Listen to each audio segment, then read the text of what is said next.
ഡൽഹി സ്ഫോടനത്തിന് പിന്നിലുള്ള മുഴുവൻ പേരെയും പുറത്തു കൊണ്ടുവരും, അല്ലെങ്കിൽ അവർക്ക് തക്കതായിട്ടുള്ള തിരിച്ചടി കൊടുക്കുമെന്ന് തന്നെയാണ് ഭൂട്ടാനിൽ നിന്നുകൊണ്ട് തന്നെ നമ്മുടെ പ്രധാനമന്ത്രി നരേന്ദ്രമോദി പറഞ്ഞത്.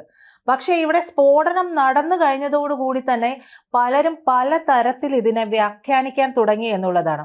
ഒന്ന് ബീഹാർ ഇലക്ഷനായിട്ട്, രണ്ടാമത്തേത് സ്ഥിരമായിട്ടുള്ള കാര്യമാണ് സുരക്ഷാ വീഴ്ച എന്നുള്ളതാണ്. നോക്കൂ, സുരക്ഷാ വീഴ്ച ഉണ്ടായിട്ടുണ്ട്. നമ്മുടെ ഇന്റലിജൻസ് വിങ് ഇത്തരത്തിലൊരു വീഴ്ച വരുത്തിയിട്ടുണ്ടായിരുന്നു എങ്കിൽ സംഭവിക്കാൻ പോകേണ്ടിയിരുന്നത് ഇതിനേക്കാൾ വലുതായിരുന്നു. സംഭവിച്ചതിനെ നമ്മൾ നിസ്സാരമായി കാണുന്നില്ല. കാരണം ഈ പിടിയിലായിട്ടുള്ള ലേഡി ഡോക്ടർ ഉൾപ്പെടെയുള്ളവർ ആസൂത്രണം ചെയ്തുകൊണ്ടിരുന്നതും അതും ഒരു സർവകലാശാലയുടെ മറ പിടിച്ചുകൊണ്ട് ഇവർ ചെയ്തുകൊണ്ടിരുന്നത് രാജ്യം മുഴുവനും ഇല്ലാതെയാക്കാനുള്ള നീക്കങ്ങളായിരുന്നു. അത് ഒരുപക്ഷെ ബ്ലാസ്റ്റുകളിലൂടെ മാത്രമല്ല എന്നുള്ളതാണ്. നമ്മൾ അമോണിയം നൈട്രേറ്റുമായി ബന്ധപ്പെട്ടിട്ടുള്ള വിഷയം പറഞ്ഞു. അമോണിയം നൈട്രേറ്റ് എങ്ങനെയാണ് സുലഭമായി കിട്ടുന്നത്, ഇവരെ എങ്ങനെയാണ് ഇത് സംയോജിപ്പിക്കുന്നത് എന്നതൊക്കെ നമ്മൾ പറഞ്ഞു കഴിഞ്ഞതാണ്. അപ്പോൾ ഈ ഒരു വിഷയത്തെക്കുറിച്ച്, ഈ ഒരു വിഷയം വരുമ്പോഴേക്കും എന്തോ ചാകര കിട്ടിയതുപോലെ സുരക്ഷാ വീഴ്ച എന്ന് പറഞ്ഞ് സത്യത്തിൽ അത് പറയുകയല്ല ചെയ്യുന്നത്, അവരത് ആഘോഷിക്കുകയാണ്. അത് അവരുടെ പ്രവൃത്തി, അവരുടെ സംസാരം, അവരുപയോഗിക്കുന്ന വാക്കുകൾ, ഇവയിലൂടെ അവരുപയോഗിക്കുന്ന പിക്ചറുകൾ, ഇതെല്ലാത്തിൽ നിന്നും നമുക്ക് മനസ്സിലാക്കാൻ സാധിക്കുന്ന ഒരു കാര്യമാണ്. അപ്പോൾ ഇതിനെ പരോക്ഷമായിട്ട് പ്രമോട്ട് ചെയ്യുന്ന, അതായത് രാജ്യം നടുങ്ങി എന്നാണ്. രാജ്യം എവിടെ നടുങ്ങി? ശരിയാണ്, ഒരു ബ്ലാസ്റ്റ് ഉണ്ടായി, നമ്മളൊന്നും ഞെട്ടി. പക്ഷേ അതിനേക്കാൾ വലുത് വരാനിരുന്നത് തടഞ്ഞു വെക്കുന്ന സമയത്തിനാണ് വഴുതി വീണുപോയ ഒരാളിൽ നിന്ന് ഈ ഒരു ബ്ലാസ്റ്റ് ഉണ്ടാകുന്നത്. 12 പേരുടെ മരണം സംഭവിച്ചു. പക്ഷെ നോക്കൂ, റൈസിൻ എന്ന് പറയുന്ന ജൈവായുധം ഇവർ ജലസ്രോതസ്സുകളിലും നമ്മുടെ പ്രസാദങ്ങളിലും അടക്കം ഇനി എവിടെയൊക്കെ ഇവർക്ക് ചെയ്യാൻ കഴിയുമോ, ഈ വൈറ്റ് കോളർ ടെററിസം ആണല്ലോ, അതുകൊണ്ടാണല്ലോ ഇവരെ ഇതുവരെയും ആരും സംശയിക്കാതിരുന്നത്. തിരിച്ച് നമ്മുടെ ഇന്റലിജൻസ് വിങ് ഇവരെ കുറിച്ച് നിരീക്ഷിക്കുകയും ചെയ്തുകൊണ്ടിരുന്നു. അതുകൊണ്ട് ഇവർ പിടിയിലായപ്പോഴാണ് 2900 കിലോഗ്രാം സ്ഫോടക വസ്തുക്കൾ പിടിച്ചെടുത്തത്. ഇനി അത് അവിടെ നിൽക്കട്ടെ, നമുക്ക് സുരക്ഷാ വീഴ്ച എന്ന് പറയുന്നുണ്ടല്ലോ. ഈ സുരക്ഷാ വീഴ്ചയെക്കുറിച്ച് നമുക്കൊന്ന് അനലൈസ് ചെയ്യാം. കാരണം മോദി സർക്കാർ വന്നതിന് ശേഷമാണ് ഈ ഒരു സുരക്ഷാ വീഴ്ച എന്നാണല്ലോ പറയുന്നത്. നമുക്ക് വേറെ ഒന്നും നോക്കണം. നമുക്ക് മുംബൈ ഭീകരാക്രമണത്തെക്കുറിച്ച് മാത്രം ഒന്ന് ചിന്തിച്ച് നോക്കാം.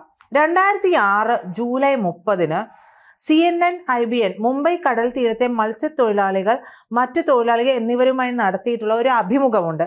ഈ അഭിമുഖം വഴി തയ്യാറാക്കിയ ഒരു റിപ്പോർട്ട് പ്രകാരം കോസ്റ്റൽ സുരക്ഷ എന്ന് പറയുന്ന ഒരു സംഭവമേ അവിടെ ഉണ്ടായിരുന്നില്ല എന്നാണ് പറയുന്നത്. 2006 മുംബൈ ഭീകരാക്രമണത്തിന്റെ കാര്യമാണ് പറയുന്നത്. അപ്പൊ കോസ്റ്റൽ സുരക്ഷ എന്ന് പറയുന്നത് ഇല്ലായിരുന്നു എന്നാണ് പറയുന്നത്.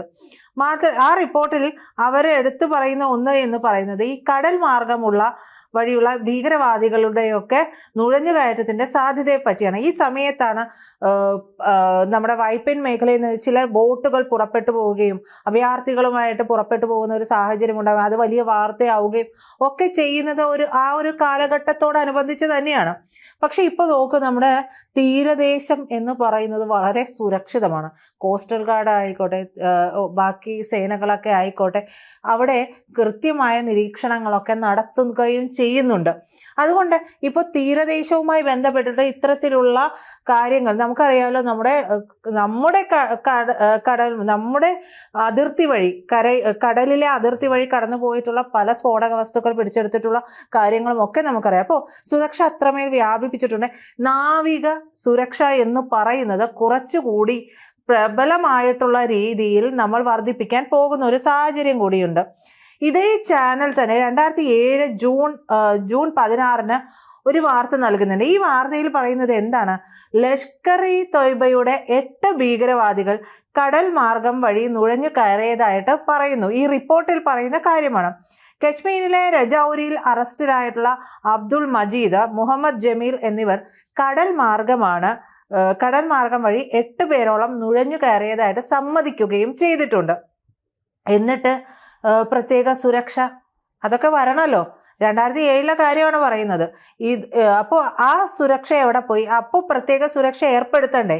അത് ഉണ്ടായിട്ടില്ല എന്നുള്ളതാണ്. ഇതേ മാർഗം തന്നെ, അതായത് ഇതേ 1 വർഷത്തിന് ശേഷം ഇതേ കടൽ മാർഗം ഉപയോഗിച്ചിട്ടാണ് കസബ് അടക്കമുള്ളവർ നമ്മുടെ രാജ്യത്തേക്ക് നുഴഞ്ഞു കയറിയത്. ഈ ആക്രമണമൊക്കെ ഉണ്ടായതിനു ശേഷവും വന്നുകൊണ്ട് മൗനി ബാബയെ നിൽക്കുകയാണ് ചെയ്തത്. ഒരു തിരിച്ചടിക്ക് പോലും അവിടെയും പീസ് ടോക്കാണ് നടത്തിയത്. എന്ത് പീസ് ടോക്ക്? ഏത് വീട്ടിലെ പീസ് ടോക്ക്? ഉപയോഗിക്കേണ്ട പദം വേറെയാണ്, പക്ഷെ ഏത് വീട്ടിലെ പീസ് ടോക്ക് എന്ന് പറഞ്ഞുകൊണ്ട് നിർത്തുകയാണ്. അപ്പോൾ അങ്ങനെയുള്ള കാര്യം അവിടെ സംഭവിച്ചിട്ടുണ്ട്. സെപ്റ്റംബർ 18 റോ ചോർത്തിയിട്ടുള്ള ഒരു ഫോൺ സംഭാഷണമുണ്ട്. ഈ ഫോൺ സംഭാഷണ പ്രകാരം മുംബൈ ലക്ഷ്യം വെച്ച് ഈ കടൽ മാർഗം വഴി ലഷ്കർ ആക്രമണം നടത്തുമെന്ന് കണ്ടെത്താൻ കഴിഞ്ഞിട്ടുണ്ടായിരുന്നു. കണ്ടെത്തിക്കഴിഞ്ഞ കാര്യമാണ്. സെപ്റ്റംബർ 24 വീണ്ടും ചോർത്തിയിട്ടുള്ള സംഭാഷണം അനുസരിച്ച് താജ്, മാരിയറ്റ് എന്നിവ ലക്ഷ്യം വെക്കുമെന്നും കണ്ടെത്തിയിട്ടുണ്ടായിരുന്നു. ഇതെല്ലാം 2008 ഡിസംബർ 1 ഹിന്ദുസ്ഥാൻ ടൈംസ് ലേഖനമായി എഴുതുകയും ചെയ്തിട്ടുണ്ട് എന്നാണ് പുറത്തു വരുന്ന റിപ്പോർട്ട്. അപ്പോൾ മുംബൈ ഭീകരാക്രമണം സംബന്ധിച്ച് അന്വേഷണം നടത്തിയ കമ്മീഷൻ അംഗമായിട്ടുള്ള വപ്പാല ബാലചന്ദ്രനും ഇത് പറയുന്നുണ്ട്. അതായത് ഈ വിവരങ്ങളൊക്കെ ഫോൺ സംഭാഷണം ചോർത്തിയ വിവരങ്ങൾ, ഈ കടൽ മാർഗം വഴി ഇവർ വരുന്നു, ഇന്ന ഹോട്ടലുകൾ താജിലും മാരിയറ്റിലുമായിട്ട് ഇവർ ഉണ്ടാകും എന്നൊക്കെ ലക്ഷ്യം വെച്ചുകൊണ്ട് ഇവർ വരുമെന്നൊക്കെ പറഞ്ഞിട്ടുള്ള വിവരം ചോർത്തി കിട്ടിയിട്ടും അനങ്ങാപ്പാറ പോലെ ഇരുന്നു എന്നാണ് നമ്മൾ ഇതിൽ നിന്ന് മനസ്സിലാക്കേണ്ടത്. അപ്പോൾ സ്ഥലം വരെ വളരെ കൃത്യമായിട്ട് മനസ്സിലാക്കി, നമ്മുടെ ഉദ്യോഗസ്ഥരുടെ വീഴ്ചയല്ല, റോയിലെ ഉദ്യോഗസ്ഥർ ഇത് സ്ഥലം വരെ കൃത്യമായി മനസ്സിലാക്കി എടുത്ത് റിപ്പോർട്ടുകൾ നൽകി. അനങ്ങിയില്ല, ആസനത്തിൽ കുരുവായിരുന്നു, അതുകൊണ്ട് അനങ്ങാതെ ഇരുന്നു എന്ന് പറയുകയാണ്. അപ്പോൾ ഇന്റലിജൻസ് ഈ ഒരു കാര്യത്തിൽ ഒന്നും, ഭരണകൂടവും ഇന്റലിജൻസും യാതൊരു കാര്യവും ചെയ്തിരുന്നില്ല എന്നുള്ളതാണ്. അന്നും ഈ പറയുന്ന കാലഘട്ടം ഓർത്തു വെക്കണം, കോൺഗ്രസിന്റെ കീഴിലുള്ളതാണ്. ഇനി എന്താണെന്ന് വെച്ചിട്ടുണ്ടെങ്കിൽ, മുംബൈ ഭീകരാക്രമണത്തിൽ ഈ ഭീകരർ ആക്രമിച്ച ഒരു ഹോട്ടലുണ്ട്, ഒബ്രോയ് ട്രിഡന്റ്. ഇത് മുംബൈയിൽ ആക്രമണം ഉണ്ടാകുമെന്ന് അമേരിക്കൻ ഏജൻസികൾ മുൻകൂട്ടി അറിയിച്ചിട്ടും ഈ ഹോട്ടൽ ടാർഗറ്റിൽ ഉണ്ടാകുമെന്നുള്ള സൂചന നൽകിയിട്ടും 28 നവംബറിന് മൻമോഹൻ സിംഗിന്, അതായത് നമ്മുടെ പ്രധാനമന്ത്രിക്ക് ഈ ഹോട്ടൽ സന്ദർശിക്കാനുള്ള സെക്യൂരിറ്റി ക്ലിയറൻസ് എന്ന് പറയുന്ന സംഭവം നവംബർ 23 നമ്മുടെ ഇന്റലിജൻസ് ഏജൻസികൾ നൽകിയിരുന്നു എന്ന് മനസ്സിലാക്കുമ്പോൾ ഉണ്ടാകുന്ന ഒരു ഞെട്ടൽ ഒന്ന് ആലോചിച്ച് നോക്കാം. നവംബർ 28 ഇവിടെ ആക്രമണം ഉണ്ടാകുമെന്ന് നമ്മുടെ അമേരിക്കൻ ഏജൻസികളെല്ലാം തന്നെ, ഭീകരാക്രമണം ഉണ്ടാകുന്ന അമേരിക്കൻ ഏജൻസികളെല്ലാം മുൻകൂട്ടി അറിയിച്ചിരുന്നു. എന്നിട്ടും നവംബർ 23 അന്നത്തെ പ്രധാനമന്ത്രി മൻമോഹൻ സിംഗിന് അവിടെ സന്ദർശിക്കാനുള്ള, ആ ഹോട്ടൽ സന്ദർശിക്കാനുള്ള സെക്യൂരിറ്റി ക്ലിയറൻസ് നൽകിയിരിക്കുന്നു എന്നതാണ് ഈ ഇന്റലിജൻസ് അന്ന് നൽകിയ മഹത്തായ ഒരു സേവനം.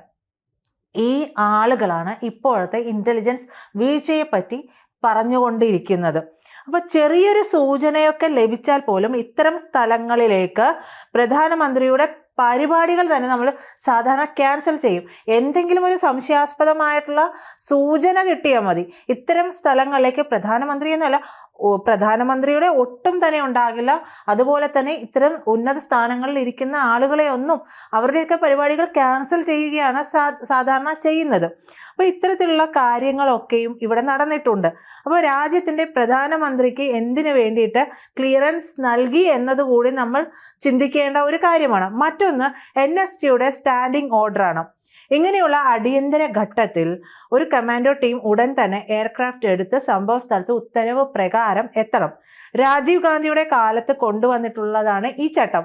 ഈ ചട്ടം മുംബൈ ഭീകരാക്രമണ സമയത്ത് ആരാണ് മാറ്റി എഴുതിയത് എന്നുള്ളത് ഇപ്പോഴും ആർക്കും അറിയില്ല എന്നുള്ളതാണ്. NST ടീമിന് ഡൽഹി എയർപോർട്ട് വരെ ആ ട്രാഫിക്കിൽ പോകേണ്ടി വന്നു എന്നുള്ളത് നമ്മൾ ആലോചിച്ച് നോക്കണം. എയർക്രാഫ്റ്റ് കിട്ടാൻ മണിക്കൂറുകൾ കാത്തിരിക്കേണ്ടി കൂടി വന്നു. അപ്പോൾ കോൺഗ്രസ് കാലത്തെ ഒരു സുരക്ഷാ സംവിധാനം എന്ന് പറയുന്നത് ഇതൊക്കെയാണ്. ഇങ്ങനെ ഭരിച്ചിരുന്നവരും ഇങ്ങനെ ഭരിക്കാൻ അവർക്ക് വേണ്ടി വോട്ട് ചെയ്തവരും ഒക്കെയാണ് ഈ പറയുന്നത് പോലെ 10ൽ കൂടുതൽ ആക്രമണങ്ങൾ അവസാനത്തെ 5 ദിവസം മാത്രം ന്യൂട്രലൈസ് ചെയ്ത ഒരു ഇന്റലിജൻസ് സംവിധാനത്തെ കുറ്റപ്പെടുത്തുന്നത്. അപ്പോൾ ഒരു വലിയ കഴിഞ്ഞ ദിവസത്തെ വീഡിയോയിൽ പറഞ്ഞിരുന്നു, 1 മാസത്തിനുള്ളിൽ 8 ഭീകരാക്രമണങ്ങളാണ് സാധ്യതകളാണ് നമ്മുടെ ഇന്റലിജൻസ് ഈ കഴിഞ്ഞ 1 മാസം കൊണ്ട് ഇല്ലാതെയാക്കിയത്. ഈ കഴിഞ്ഞു പോയ ഒരു ദശാബ്ദ കാലം കൊണ്ട് എത്രയോ ഭീകരാക്രമണ സാധ്യതകളാണ് നമ്മുടെ ഇന്റലിജൻസ് വിങ് കൃത്യമായി ഇല്ലാതെയാക്കിയത് എന്ന് കൂടി നമ്മൾ ഓർക്കണം. അതുകൊണ്ടാണ് നമ്മളൊക്കെ ഇവിടെ വളരെ സുരക്ഷിതമായിട്ട് കിടന്ന് ഉറങ്ങുന്നത്. അപ്പൊ ഈ രാജ്യത്തിന്റെ സുരക്ഷയിൽ, ഈ ഭരണകൂടത്തിന്റെ സുരക്ഷയിൽ നമ്മൾ കിടന്ന് ഉറങ്ങിയിട്ട് ഒരു ഭീകരാക്രമണം, ശരിയാണ് ബ്ലാസ്റ്റ് നടന്നു, ആ ബ്ലാസ്റ്റ് നടന്നതിനെ നമുക്ക് നിസ്സാരവൽക്കരിക്കാൻ സാധിക്കില്ല. പക്ഷേ അതിന് തൊട്ടു മുമ്പ് പിടിയിലായവരുടെ കയ്യിൽ നിന്ന് പിടിച്ചെടുത്തിട്ടുള്ള 2900 കിലോഗ്രാം സ്ഫോടക വസ്തുക്കളാണ്. ഇത് മുഴുവനും ഇവർ ഉപയോഗിച്ച് ഒരു ബ്ലാസ്റ്റ് നടത്തിയിരുന്നുവെങ്കിൽ നമ്മുടെ തലസ്ഥാനം ഉണ്ടാകുമായിരുന്നു. ഈ ജൈവായുധം ഇവർ നമ്മുടെ ജലസ്രോതസ്സുകളിൽ കലർത്തിയിരുന്നെങ്കിൽ, പല വിങ്ങുകളായിട്ട് ഇവരുടെയൊക്കെ ആളുകൾ 4ഓളം സംസ്ഥാനങ്ങളിലുണ്ടെന്ന് പറയപ്പെടുന്നു, അതിലേറെ സംസ്ഥാനങ്ങളിലുണ്ട്. അപ്പൊ ഇവർ ഇത് വിഭജിച്ചു കൊടുത്തുകൊണ്ട് ഇത്രയും സംസ്ഥാനങ്ങളിലും ഒരു മാസ് ഡ്രൈവ് ഇവർ നടത്തുകയാണ്, ഈ ജൈവായുധ പ്രയോഗം നടത്തുകയാണ് എന്നുണ്ടെങ്കിൽ നമ്മുടെ ആളുകൾ മരിച്ച് ചത്ത് മലച്ചു വീഴുമ്പോഴും ആർക്കും അറിയാൻ കഴിയാതെ പോകുമായിരുന്നു ഇത്തരത്തിലൊരു ജൈവായുധ പ്രയോഗം ഇവിടെ ഭീകരർ നടത്തിയിട്ടുണ്ടായിരുന്നു എന്നുള്ളത്. അപ്പോ നമ്മൾ സുരക്ഷാ വീഴ്ചയെ നമ്മൾ ചൂണ്ടിക്കാണിക്കേണ്ടത് ചൂണ്ടിക്കാണിക്കുക തന്നെ ചെയ്യണം. അതല്ലാതെ മനഃപൂർവ്വമായിട്ട് ഇതൊരു ആഘോഷമാക്കാനും അതും വോട്ട് ബാങ്ക് രാഷ്ട്രീയമാക്കാനും വേണ്ടി ശ്രമിക്കുന്നവരുടെയൊക്കെ അവരുടെ മാനസികാവസ്ഥയിലേക്ക് നമ്മൾ സാധാരണക്കാർ കൂടി പോകാതിരിക്കുക. കാര്യങ്ങളെ കൃത്യമായി മനസ്സിലാക്കി അവലോകനം ചെയ്തതിന് ശേഷം മാത്രം പ്രതികരിക്കുക എന്നുള്ളൊരു ചുമതല ഓരോ പൗരൻ്റെയും ഓരോ പൗരനുമുണ്ട് എന്നുള്ളതാണ്. കൂടുതൽ വാർത്തകളും വിശേഷങ്ങളും നിങ്ങളിലേക്ക് എത്താൻ ABC മലയാളം സബ്സ്ക്രൈബ് ചെയ്യുക, ബെൽ ബട്ടണും അമർത്തുക.